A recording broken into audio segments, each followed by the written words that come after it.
देश में चल रहा स्ट्रक्चरल रिफॉर्म्स का सिलसिला आज एक नए पड़ाव पर पहुंचा है। Transparent taxation, honouring the honest, 21वीं सदी के टैक्स सिस्टम की इस नई व्यवस्था का आज लोकार्पण किया गया है। इस प्लेटफॉर्म में फेसलेस असेसमेंट, फेसलेस अपील और टैक्स पेयर चार्टर जैसे बड़े रिफॉर्म्स हैं। फेसलेस असेसमेंट और टैक्स पेयर चार्टर आज से ही लागू हो गए हैं, जबकि फेसलेस अपील की सुविधा 25 सितंबर यानी दीनदयाल उपाध्याय जी के जन्मदिन से पूरे देश भर में नागरिकों के लिए उपलब्ध हो जाएगी। अब टैक्स सिस्टम भले ही फेसलेस हो रहा है, लेकिन टैक्स पेयर को ये फेयरनेस और फियरलेसनेस का विश्वास देने वाला है। ये सभी टैक्स पेयर्स को इस महत्वपूर्ण तोहफे के लिए मैं बहुत बहुत बधाई देता हूं और इनकम टैक्स विभाग के सभी अधिकारियों को, हर छोटे मोटे कर्मचारी को भी बहुत बहुत शुभकामनाएं देता हूं। साथियों, बीते 6 वर्ष में हमारा फोकस रहा है banking the unbanked, securing the unsecured और फंडिंग द अनफंडेड। आज एक तरह से एक नई यात्रा शुरू हो रही है। ऑनरिंग द ऑनेस्ट, ईमानदार का सम्मान। देश का ईमानदार टैक्स पेयर राष्ट्र निर्माण में बहुत बड़ी भूमिका निभाता है। जब देश के ईमानदार टैक्स पेयर का जीवन आसान बनता है, वो आगे बढ़ता है, तो देश का भी विकास होता है, देश भी आगे बढ़ता है। साथियों, आज से शुरू हो रही नई व्यवस्थाएं, नई सुविधाएं, मिनिमम गवर्नमेंट, मैक्सिमम गवर्नेंस, इसके प्रति हमारी प्रतिबद्धता को और मजबूत करती है। ये देशवासियों के जीवन से सरकार को, सरकार के दखल को कम करने की दिशा में भी एक बड़ा कदम है। साथियों, आज हर नियम कानून को, हर पॉलिसी को प्रोसेस और पावर सेंट्रिक अप्रोच से बाहर निकालकर उसको पीपल सेंट्रिक और पब्लिक फ्रेंडली बनाने पर बल दिया जा रहा है। ये नए भारत के नए गवर्नेंस मॉडल का प्रयोग है और इसके सुखद परिणाम भी देश को मिल रहे हैं। आज हर किसी को ये एहसास हुआ है कि शॉर्टकट्स ठीक नहीं है। और हमारे यहां तो रेलवे स्टेशन पे लिखा जाता है, shortcut will you cut you short. गलत तौर तरीके अपनाना सही नहीं है। वो दौर अब पीछे चला गया है। अब देश में माहौल इस ओर आगे बढ़ रहा है कि कर्तव्य भाव को सर्वोपरि रखते हुए सारे काम होने चाहिए। सवाल यह है कि ये बदलाव आखिर कैसे आ रहा है? क्या ये सिर्फ सख्ती से आया है? क्या ये सिर्फ सजा देने से आया है? जी नहीं, बिल्कुल नहीं। इसके अगर मोटे मोटे तौर पर मैं कहूं तो 4 बड़े कारण हैं। पहला, पॉलिसी ड्रिवन गवर्नेंस। जब पॉलिसी स्पष्ट होती है तो ग्रे एरियाज मिनिमम हो जाते हैं और इस कारण व्यापार में, बिजनेस में और सरकार के और निर्णयों में भी डिस्क्रिशन की गुंजाइश कम हो जाती है। दूसरा, सामान्य जन की ईमानदारी पर विश्वास। तीसरा, सरकारी सिस्टम में ह्यूमन इंटरफेस को सीमित करके टेक्नोलॉजी का बड़े स्तर पर उपयोग। आज सरकारी खरीद हो, सरकारी टेंडर हो या सरकारी सेवाओं की डिलीवरी, सब जगह टैग इंटरफेस सर्विस दे रहे हैं। और चौथा, हमारी जो सरकारी मशीनरी है, जो ब्यूरोक्रेसी है, उसमें एफिशिएंसी, इंटीग्रिटी और सेंसिटिविटी के गुणों को रिवॉर्ड किया जा रहा है, पुरस्कृत किया जा रहा है। साथियों, एक दौर था जब हमारे यहां रिफॉर्म्स की बहुत बातें होती थी।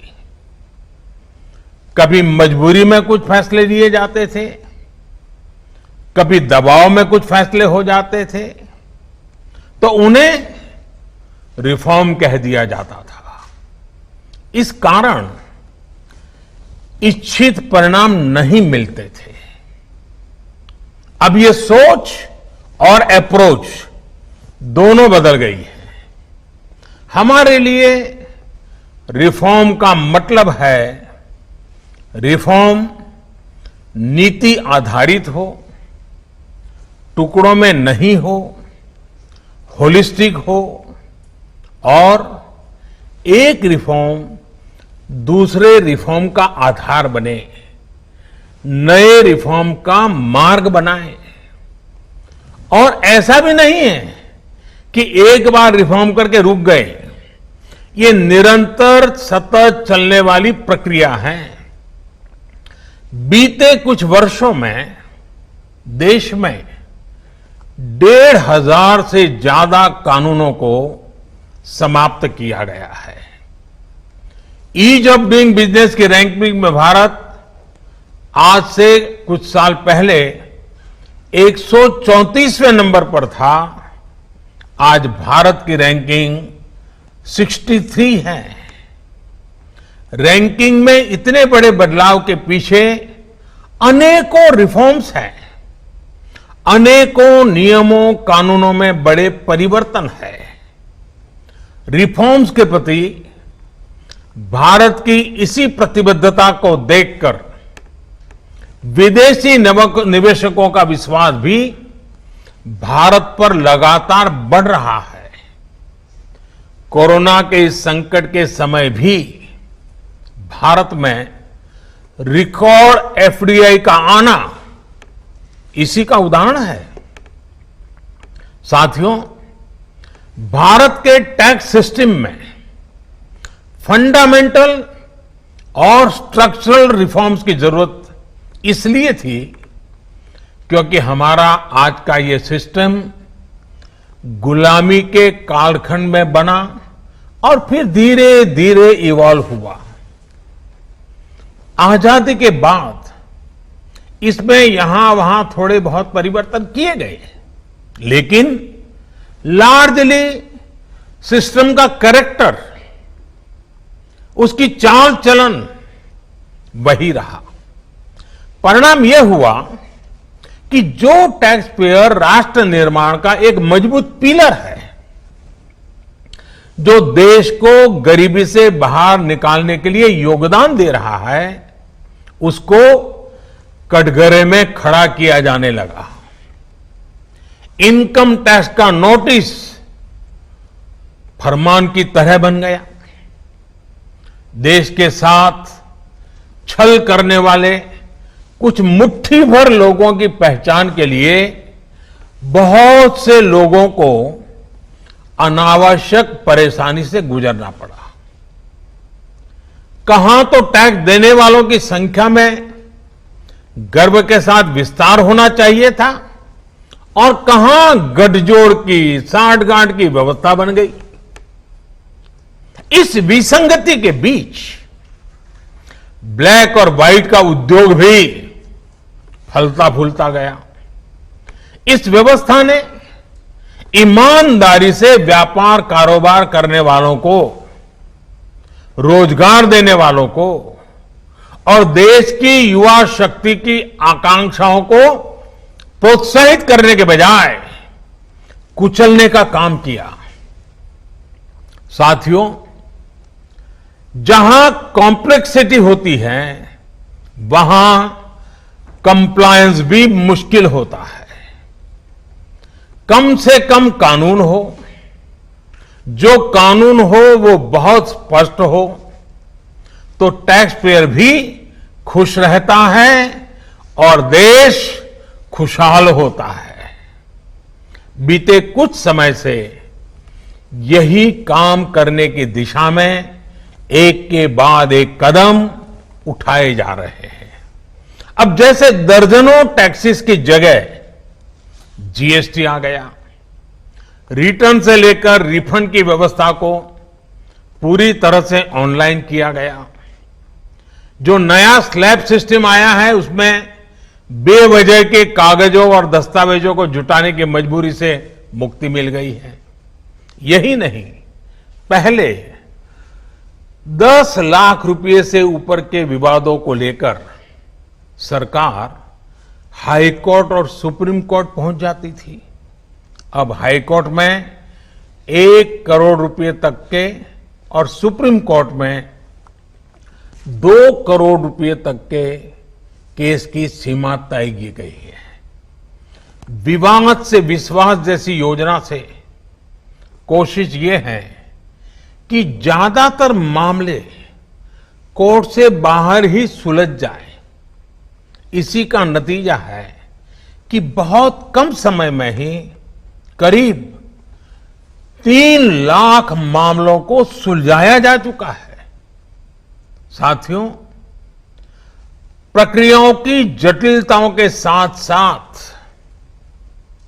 देश में टैक्स भी कम किया गया है। 5 लाख रुपए की आय पर अब टैक्स 0 है।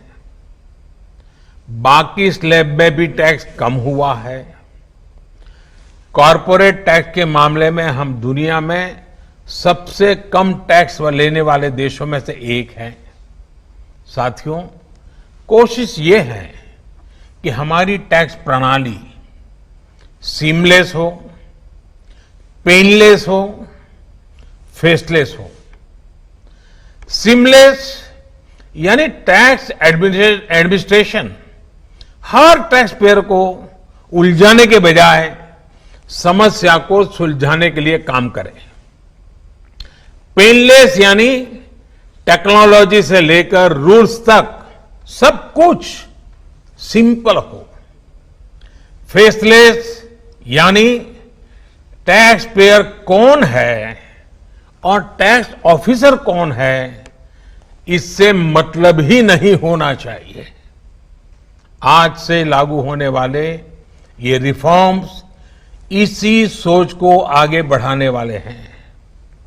साथियों, अभी तक तो होता यह है कि जिस शहर में हम रहते हैं, उसी शहर का टैक्स डिपार्टमेंट हमारी टैक्स से जुड़ी सभी बातों को हैंडल करता है। स्क्रूटिनी हो, नोटिस हो, सर्वे हो या फिर जब्ती हो, इसमें उसी शहर के इनकम टैक्स डिपार्टमेंट की आयकर अधिकारी की मुख्य भूमिका रहती है। अब ये भूमिका एक प्रकार से खत्म हो गई है। अब इसको टेक्नोलॉजी की मदद से बदल दिया गया है। अब स्क्रूटिनी के मामलों को देश के किसी भी क्षेत्र में किसी भी अधिकारी के पास रैंडम तरीके से आवंटित किया जाएगा। अब जैसे मुंबई के किसी टैक्स पेयर का रिटर्न से जुड़ा कोई मामला सामने आता है, तब इसकी छानबीन का जिम्मा मुंबई के अधिकारी के पास नहीं जाएगा, बल्कि संभव है कि वो चेन्नई चला जाए, गुवाहाटी चला जाए, रायपुर चला जाए, अहमदाबाद चला जाए, वो फेसलेस टीम के पास जा सकता है और वहां से भी जो आदेश निकलेगा उसका रिव्यू किसी दूसरे शहर, कहीं जयपुर हो जाएगा, बेंगलुरु हो जाएगा, चेन्नई हो जाएगा, कोची हो जाएगा, वहां की टीम करेगी। अब फेसलेस टीम कौन सी होगी, इसमें कौन होगा, ये भी कंप्यूटर रैंडमली तय करेगा और ये प्रक्रिया भी बार बार उसमें बदलाव होता रहेगा। साथियों, इस सिस्टम से करदाता और इनकम टैक्स दफ्तर को जान पहचान बनाने का, प्रभाव और दबाव का मौका अब जीरो हो गया। सब अपने अपने दायित्व के हिसाब से काम करेंगे। डिपार्टमेंट को इससे लाभ यह होगा कि अनावश्यक मुकदमेबाजी बचेंगे उससे। दूसरा, ट्रांसफर पोस्टिंग में लगने वाली गैर जरूरी ऊर्जा से भी अब राहत मिलेगी।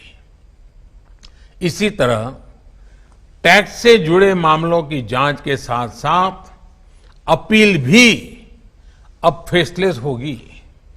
साथियों, इस एक महत्वपूर्ण रिफॉर्म के साथ साथ आज भारत एक बहुत महत्वपूर्ण कदम उठा रहा है और वो है टैक्स पेयर चार्टर।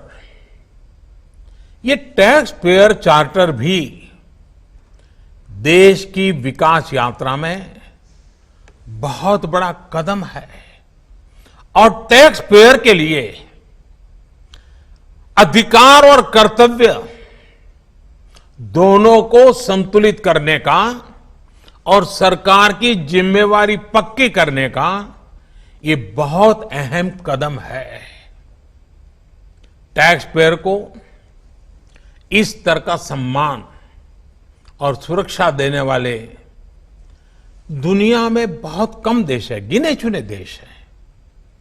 लेकिन अब भारत भी इस महत्वपूर्ण कदम की ओर अपने आप को ले जाकर के उसमें शामिल हो गया है।